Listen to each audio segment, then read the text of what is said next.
अस्सलामुअलैकुम। आफाक फारूकी नए प्रोग्राम के साथ आपके सामने हूं। आप सबको पता है क्या हो रहा है। यूक्रेन पे हमला हो चुका है। टैंकों, तोपों, मिसाइल्स और हजारों, कहते हैं लाखों पैराशूटर उतारे हैं और एक हाहाकार है इस वक्त पूरी दुनिया में। स्टॉक मार्केट बैठ चुकी हैं, कारोबार जमीन पर आ गए हैं। एक रात में गैस की price $7 all of a sudden पर बैरल ऊपर गई है और कहते हैं कि अभी और जाएगी। शायद सेकेंड वर्ल्ड वॉर के बाद जो कसाद बाजारी एक दो बार और आई, जो इन्फ्लेशन जिसे कहते हैं, जो बड़ी बर्बादी का सबब बनती है, एक नई कसाद बाजारी का सामना होगा दुनिया को। कुछ लोग तो तीसरी जंग अजीम के खतरे का भी बयान करते हैं और कहते हैं कि ये तीसरी जंग अजीम भी हो सकती है। नहीं, अल्लाह ना करे कभी ऐसा ना हो। और कैलकुलेशन भी नहीं कहती हैं कि अमेरिका ने रिपीटेडली, बाइडेन ने 2 बार कहा है कि नेटो और अमेरिका अपनी फौजें नहीं उतारेगा। कहीं रूम रखा है दुनिया को महफूज रखने का। लाखों लोग इस वक्त उजड़ चुके हैं यूक्रेन में। मैंने मनाजिर देखे हैं कि सबवे में माएँ अपने बच्चों को लेकर एक चिप्स की थैली के साथ बैठी हैं। सैकड़ों लापता हैं। क्या होगा, कितने दिन में सेटल होगा। और फिर दूसरी तरफ मैं वो मनाजिर भी देख रहा था कि पुतिन हमारे प्राइम मिनिस्टर के साथ नॉर्मल, बिल्कुल हम मशहूर हैं वेव के मुखालिफ चलने के। हम पूरी तवानाई मुखालिफ की तरफ लगा देते हैं, मंजिल से बहुत पहले थक कर गिर पड़ते हैं। फिर खान साहब का तो एक अपना स्टाइल है। उन्हें तो अपनी नरगिसियत, अपनी जिद, अपना विजन जो बहुत कंफ्यूज है, जिसमें रियासत मदीना भी है, वेस्टर्न वर्ल्ड की डेमोक्रेसी भी है, उसमें सदारती, इस्लामी सदारती निज़ाम भी है, चाइनीज़ निज़ाम है, रशिया है, तालिबान भी हैं। एक अजीब सा मंजर है। सोशल मीडिया पे तमाशा लगा हुआ है इस जाने पे रशिया के दौरे पर कि खान साहब ने नोटिस ले लिया। जैसे ही खान साहब ने कहा कि मैं इन मामलात को दुरुस्त करवा सकता हूं, सालिस का किरदार अदा करने पे तैयार है पाकिस्तान, बस उसी के फौरन बाद हमला हो गया कि खान साहब ने चीनी का नोटिस लिया तो चीनी डबल हो गई कीमत। गैस का, पेट्रोल का, जिस जिस चीज़ का खान साहब नोटिस लेते हैं, खान साहब ने जमहूरियत का नोटिस लिया, पानी फिर गया उस पर। खान साहब बस कहते हैं ना कि जिस चीज़ पे डाले निगाह वो देखने के काबिल नहीं रहती। तो खान साहब रशिया पहुंचे हैं। ऐसा लगता है कि पुतिन को खान साहब का इंतजार था। खान साहब से 1 घंटे की मीटिंग 3 घंटे पर मुहित हो गई है और पाकिस्तानी मीडिया जो उनके साथ है और जो बहुत प्राइड ले रहा है कि हम वहां से लाइव कवरेज कर रहे हैं, उस पर सिर्फ ये है कि वज़ीर आज़म का जहाज उतर रहा है, अब नजर आ रहा है, अब कारपेट बिछ गया है, अब जहाज रुक गया, अब इसमें से खान साहब निकलेंगे और अब खान साहब निकलने नजर आ रहे हैं और खान साहब फूलों का दस्ता लेकर सेकेंड वर्ल्ड वॉर के फौजियों की मेमोरियल पे पहुंच चुके हैं। ये टोटल मीडिया है। रिपोर्टर की आवाज सुन के उसकी मैच्योरिटी, उसकी नॉलेज सब बहुत वाज़ेह खुलकर नजर आ रही है। क्योंकि लड़ाई तो लाहौर कलंदर और कराची किंग्स की है कि कौन बड़ी टीम है, कितनी बड़ी टीम है, उसकी परफॉर्मेंस क्या है, इससे किसी को कोई लेना देना नहीं है। बस टीम है, हमारी है। कि खान साहब किसी के वज़ीर आज़म है तो किसी के दुश्मन है। पूरी दुनिया में ना सियासत ऐसी है, ना रियासत ऐसी है, ना मीडिया ऐसा है।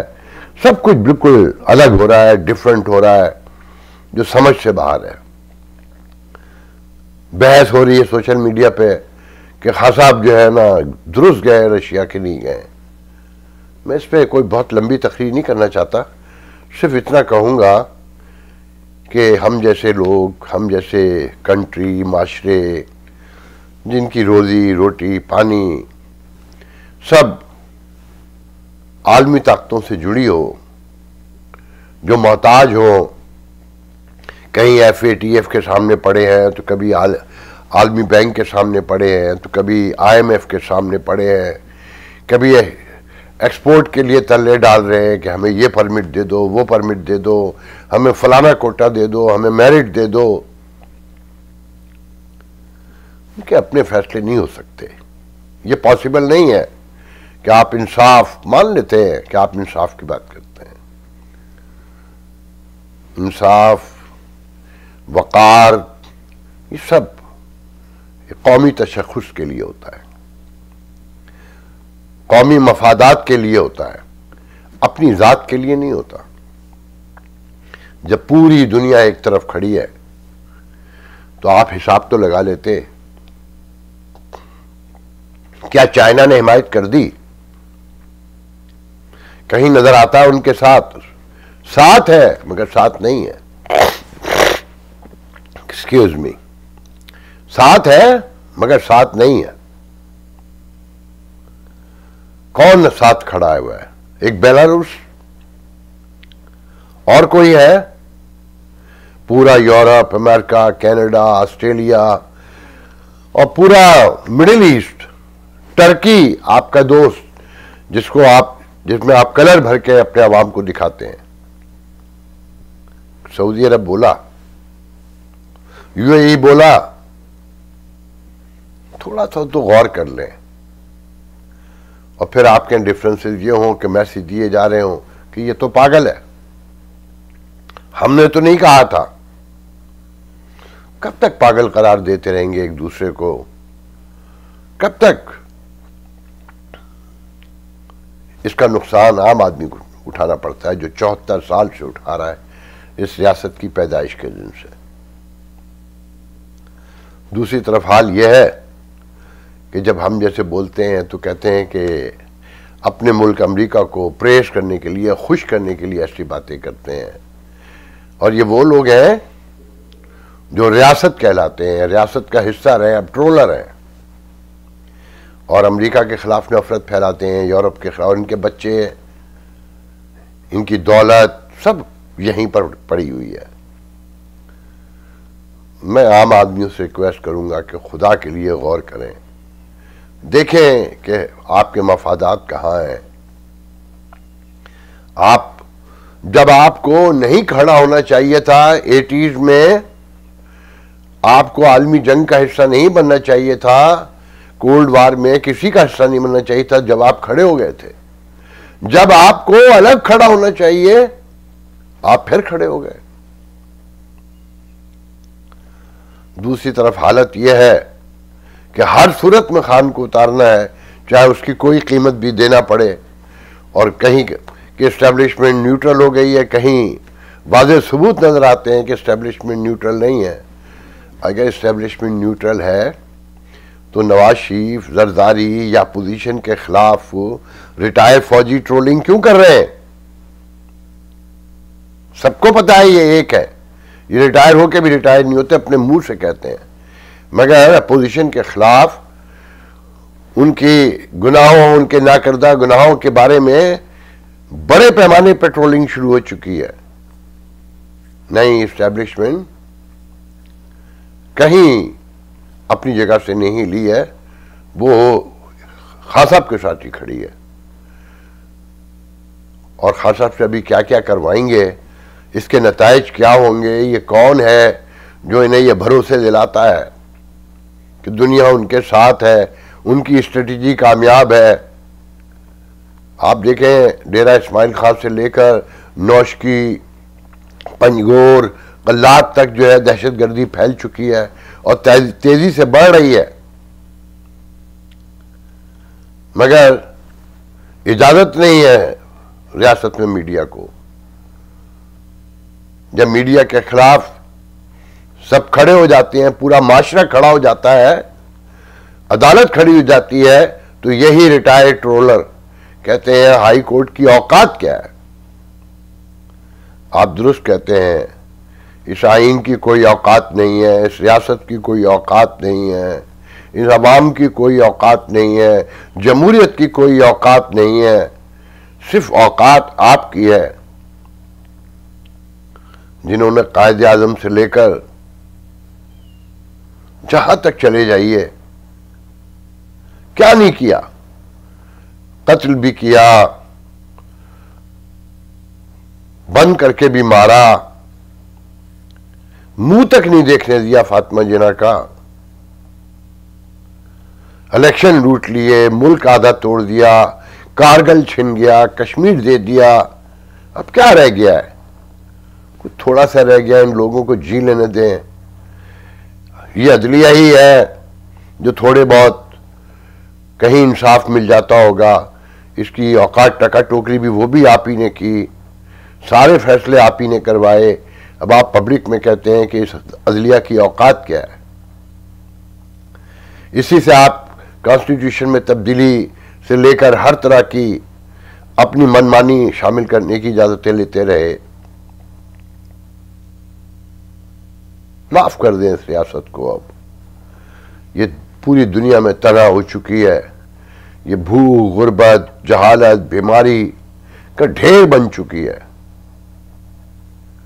तहरीक अदम एतमाद में आप साथ खड़े हों, आप साथ ना खड़े हों, अब कोई फर्क नहीं पड़ता। ये रियासत कहां जाके रुकेगी, अब इसके बारे में कोई कुछ नहीं कह सकता। इंटरनेशनल कम्युनिटी को कुछ करने की जरूरत नहीं आपके लिए। आपने खुद अपने लिए इतना कुछ कर लिया है। और इस जंग के नतीजे में क्या क्या तबाही दुनिया में आएगी और ये मामला कब रुकेगा, हम कहां जाके खड़े होंगे। कि आप लाख कहें आप न्यूट्रल हैं, जो हालात थे इस दौरे को कैंसिल किया जा सकता था, बहाना बनाया जा सकता था, बाद में भी जा सकते थे, मगर ऐन हमले वाले दिन आपका वहां होना ये पूरी आलमी बरादरी के लिए एक हैरान कुन वाकया है। लोग हैरत से आके फाड़ कर देख रहे हैं आपको कि आप कहां जाकर खड़े हो गए हैं, कि आप जिंदगी का कोई फैसला दुरुस्त करने को तैयार नहीं है। आप गैस तो जब लेंगे ना, पाइपलाइन तो जब बिछाएंगे ना रशिया से, जब इंटरनेशनल कम्युनिटी इजाजत देगी।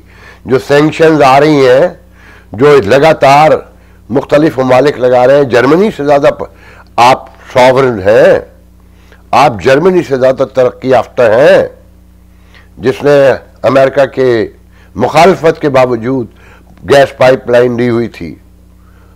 कल उसने कैंसिल कर दी ना, $14 बिलियन, $60 बिलियन की मेरे ख्याल में, सॉरी।